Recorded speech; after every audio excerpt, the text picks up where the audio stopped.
What is up? What is up? What is up? What is up, YouTube? Hey, this is my first YouTube live. I don't know very much about going live, but I do know I've got something important to say. So this video is going to be about breaking through fitness plateaus, right? So if you think of a fitness plateau as something where you're in your fitness journey and then you're losing weight or whatever, or you're gaining performance, which I specialize in fitness performance coaching. If you think about it, fitness performance coaching is similar to weight loss. There's a certain kind of performance level you want to maintain to be able to be successful in weight loss or even fitness performance. And usually they go hand in hand most of the time, right? So if you're reaching a plateau, it's usually because there's something that you're doing that your body's getting more efficient at. So you may be doing exercises, and your body's getting way more efficient, and then you're plateauing, and then you're realizing maybe you're cutting calories and something's not happening on one side. Something's not happening as far as your output's concerned. And if you're only focused on weight loss and you're not focused on performance, that can be the thing to switch the game up and actually see you yielding better results. So I've got two sources that I'm going to quote here. This first source is kind of old, actually. It's from the 90s. It's usually when I do stuff like this, I will quote sources and I'll use sources in my research. And this one source is from 1985. Trexler, E.T., Smith, Ryan, A.E., Stout, J. et al. Metabolic adaptation to vertical jumping training. Testing the efficacy of periodization in the Journal of Applied Physiology. And then there's another one from American College of Sports Medicine, Protein Intake for Optimal Muscle Health, American College of Sports Medicine. And so basically what I want to focus on is talking about your fitness journey and things that I'm familiar with. So calories in, calories out. So if anyone's not familiar with my story, so I did triathlons for a long time. I got into an accident and then I lost feeling in half of my body. And I had to learn how to lose weight by counting calories and going to bodybuilding methods because I couldn't do cardio anymore.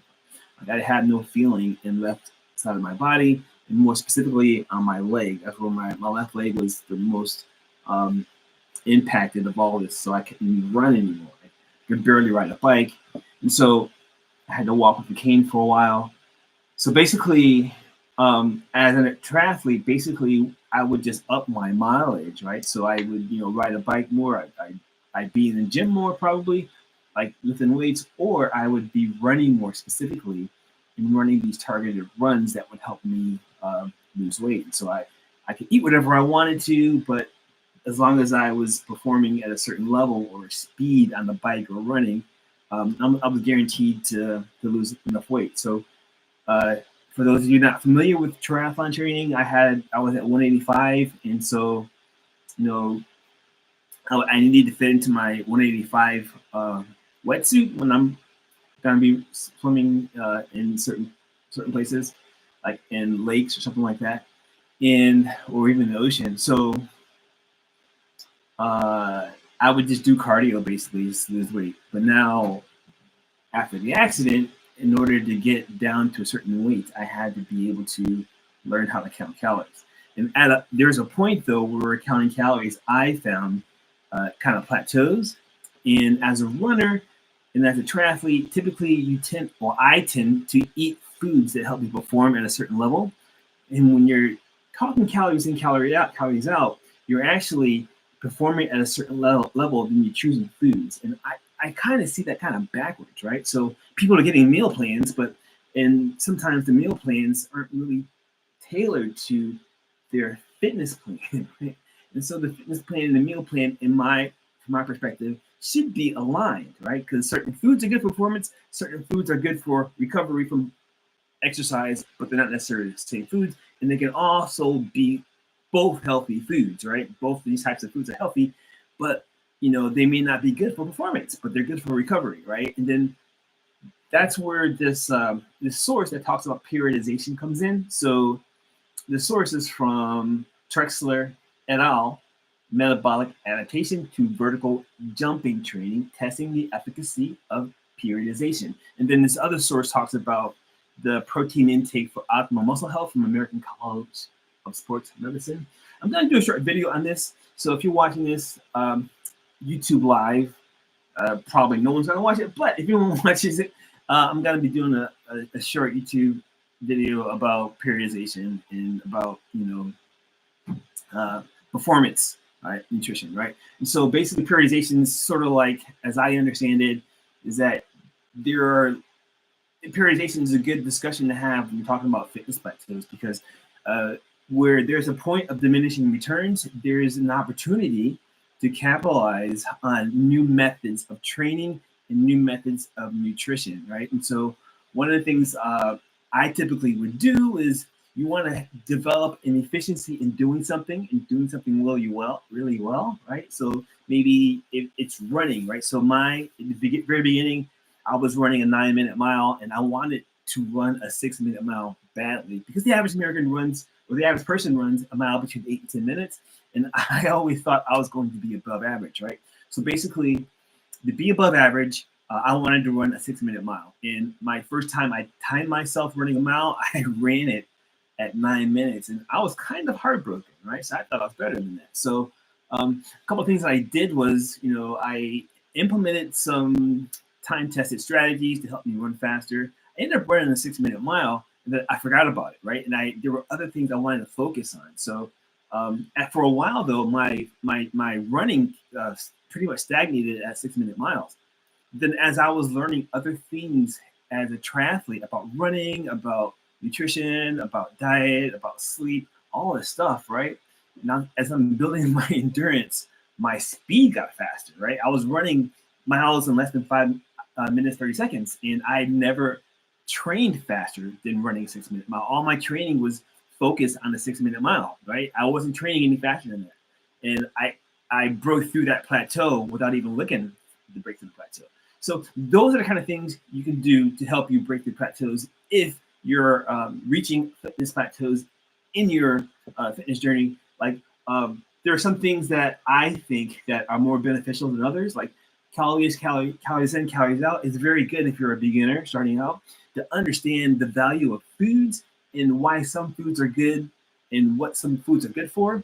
One thing that I think everyone should know when they're starting out, that they're going to hit a place where they're saying, I've always heard this food was healthy, but when I add it to my macros, my nutrition, and nothing happens. I don't lose any weight, right? And it could be because you're, thinking that, this healthy food is supposed to be healthy and supposed to help me reach my goal, but maybe this food is good for recovery from exercise and not necessarily good for performance in exercise. So if you're limiting your performance, for example, your calorie expenditure is going to be different and your calorie needs are going to be different. And if counter to that, if you eat foods that are good for performance, you're going to be able to rest really well and recover really well from the exercise and build the kind of muscle you want to build to help you get better at what you're doing, to build more muscle so that you can burn more calories, et cetera, et cetera. So there's a point of diminishing returns with that, right? So science tells us why this happens. Studies like one published in the Journal of Applied Physiology show our bodies are incredibly adaptable. And I will say that I've learned that, sometimes carbohydrates are essential for certain adaptations our body need to incorporate to do what it has to do. Our bodies get efficient at burning calories with the same routine. So counting calories might work initially, but eventually your body adjusts, leading to diminishing returns. So like I said, you have this fitness plan, then you have this nutrition plan, right? That nutrition plan, your body adapts to it. And then usually if you don't look at fitness performance, your body's going to adapt to your nutrition, and what you're going to focus on is that nutrition. But actually, you should be focusing on that fitness part of it, on performing a different level of that fitness. Usually, as a triathlete, that's always what you're focusing on. You're not really worried too much about what you're eating. because there are things that you're eating that you can tell I shouldn't have ate that, right? So like maybe I'm running a 2-mile run and I'm thinking it's on a Monday morning, I'm running 2-mile run and I'm thinking, man, I shouldn't have had, that 2 beers on that Friday 3 days ago because I'm running like crap on a Monday morning, right? Or maybe you ate a steak on a Friday and then that Monday morning when you're running, you're thinking, man, I can feel that steak in my gut still, right? Those types of things are very, very easy to see cause and effect when you're focused on fitness performance because you can always gauge your fuel intake by how well you performed, right? So, like if you have a car, for example, and you have water in your gas tank or sugar in your gas tank, and your car is not performing, or if you have like a Formula One car and you put the wrong kind of gas in it, you're not going to be able to, get the pole position, for example. There's all these things at play, and I never hear anything about this on the internet. That's why I'm doing what I'm doing. I focus on fitness performance. If you want to talk about fitness performance, come to my channel, set up a call, something like that. We'll talk about it. So I do my research. I usually use something that backs up what I'm saying so that I don't really have to pound it into your brain. It's already out there. You can look for it. You got it for yourself. Make your own decisions. So breaking through the plateau. All right. So the good news is that you can break through this plateau. Here are some ways to shock your system and reignite progress, right? You can change up your workouts like I talked about before. Instead of bicep curls every day, try HIIT class or explore a new sport. This keeps your body guessing and stimulates muscle growth, right? This is the response I get from ChatGPT, and I'm reading the response and I'm trying to align that response with my beliefs, right? Here's the thing about HIIT cardio, right? So I just did a YouTube short about this. So basically, HIIT cardio and steady state cardio. There's a big debate in bodybuilding and fitness about steady state cardio and HIIT cardio, right? In my approach, HIIT cardio has its benefits. Steady state cardio has its benefits as well. HIIT cardio, what happens is, right? So take this out. This is my theory. This is a theory. My theory is that, so you have these sleep metrics, right? That you get from your watches, and these sleep metrics talk about like stages of sleep. And these sleep watches check your heart rate, right? So your heart rate is a very good way to measure or to be able to understand your heart rate in your sleep metrics, right? So your heart rate changes are typically probably going to be delimiters of being able to tell the different levels of sleep, right? If that is a fact, then if you're doing high intensity cardio, right? So high intensity cardio would be like there's 4 exercises you're doing, and you're doing 10-minute or 10-second rest between these exercises. So you do jumping jacks for 20 seconds, then you rest for 20 seconds, then you hop in place for 20 seconds, right? Then you rest for 10 seconds, and then you do a plank for 20 seconds, and you rest for 10 seconds, and then you do, I don't know, a handstand for 20 seconds, and then you rest 20 seconds, or something like that, right? Or maybe if you're not doing, handstands, you're doing lunges for 20 seconds, but you're doing 4 exercises, and you do them, 3 times, right? So you're doing total 12 exercises, and it takes about 6 minutes, whatever.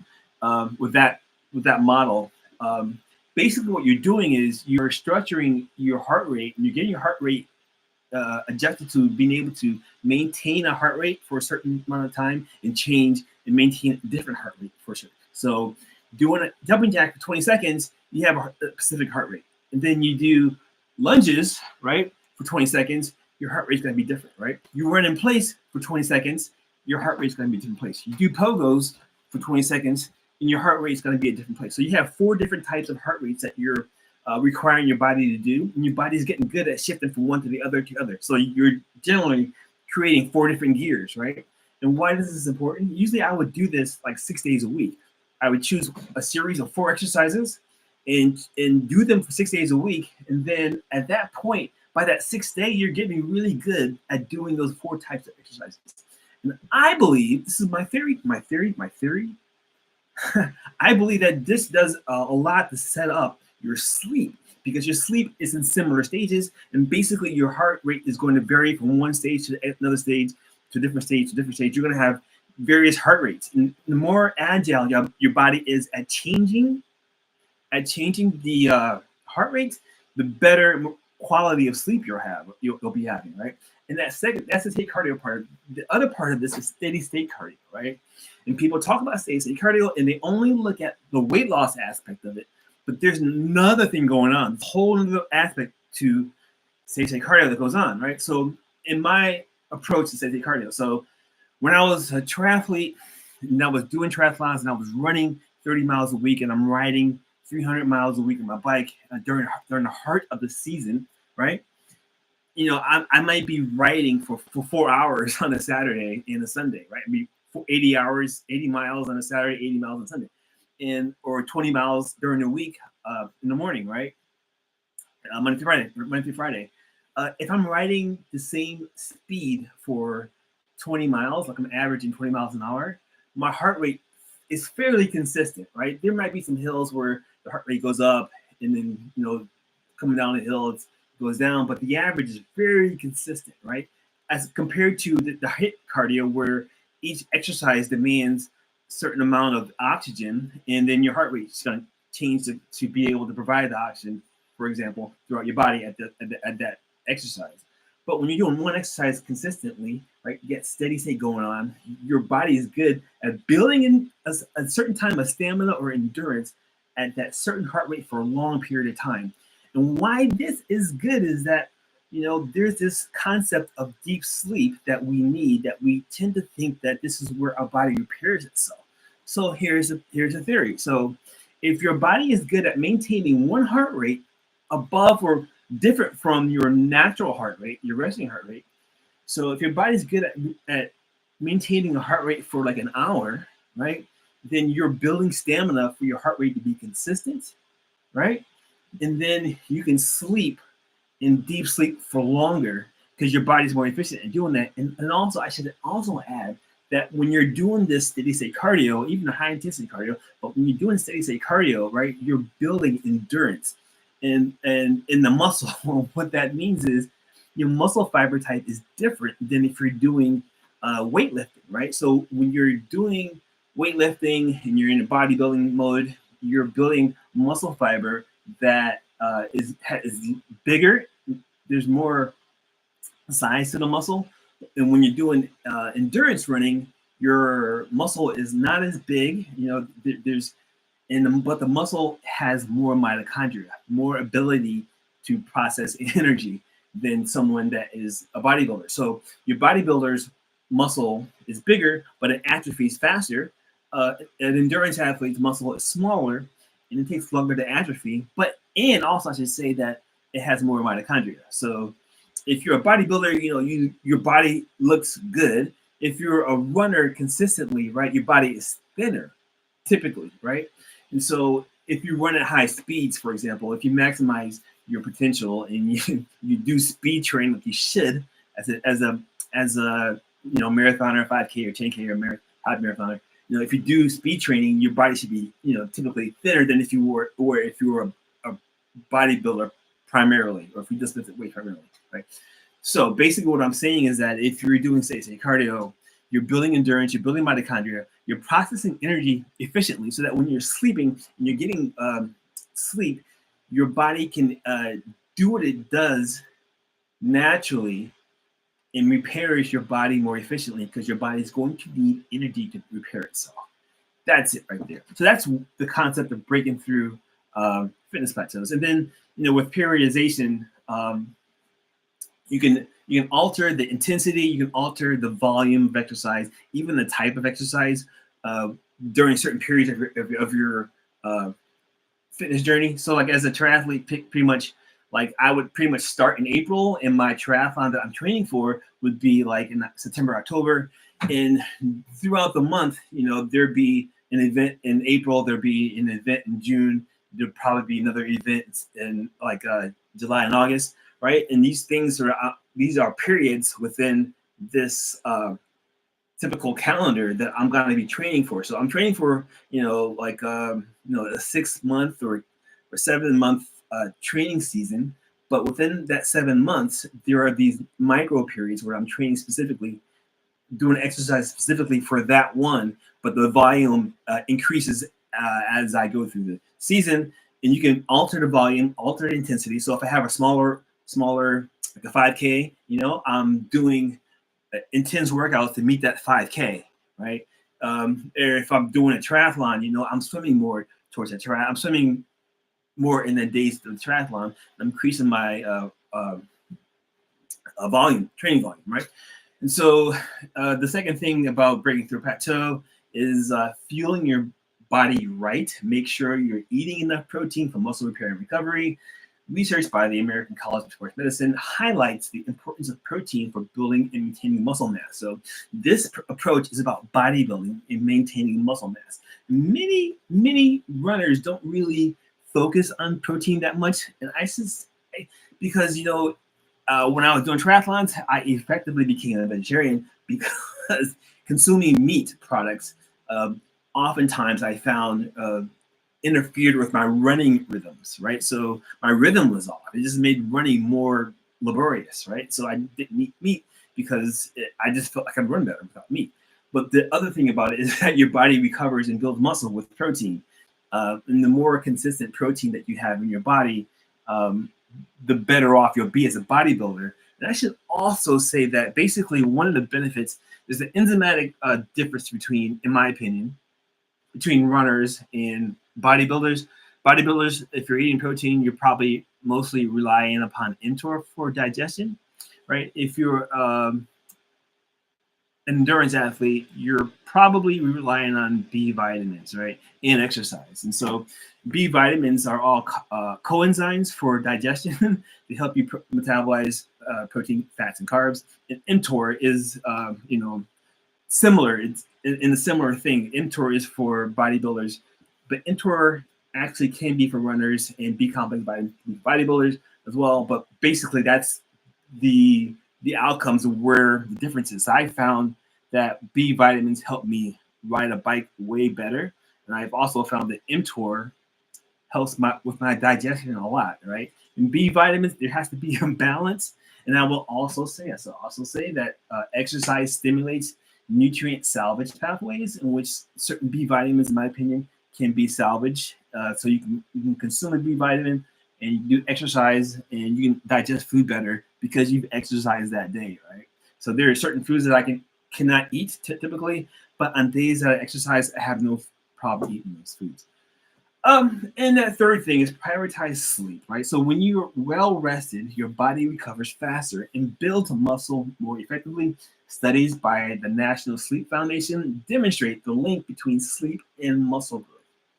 So if you want to dive deeper into plateau busting strategies, for one thing, prioritizing sleep. If your body has B complex vitamins in it, you're going to sleep well. You're going to be able to process food well. And if you're an endurance athlete, you're going to be recovering really well. And the thing is, the duration of your deep sleep needed to get to that recovery level is probably shorter if you're an endurance athlete than if you're a bodybuilder, right? So I would think bodybuilders need more sleep because the whole energy production thing from nutrients is slower for bodybuilders because you're building more muscle than if you're a marathon runner where the repair is a little bit more efficient because you have more mitochondria. But anyway, so want to dive deeper into plateau busting strategies, join me, on my YouTube channel. I put out 1-minute videos every single day. And from time to time, I'll be doing lives. I'll be doing YouTube videos. You can check out my library of YouTube videos I did when I was just starting up, trying to understand this thing. We'll sharing answers to your questions. If you have them, send them to me at info@iheartgains.com or below in the description. We can smash out. We can grok out a workout routine to smash through your plateau. Hit the notification bell to be notified and leave a comment below with any specific plateau struggles you're facing. Let's crush those plateaus together. Thank you for tuning in, and I'll talk to you next time.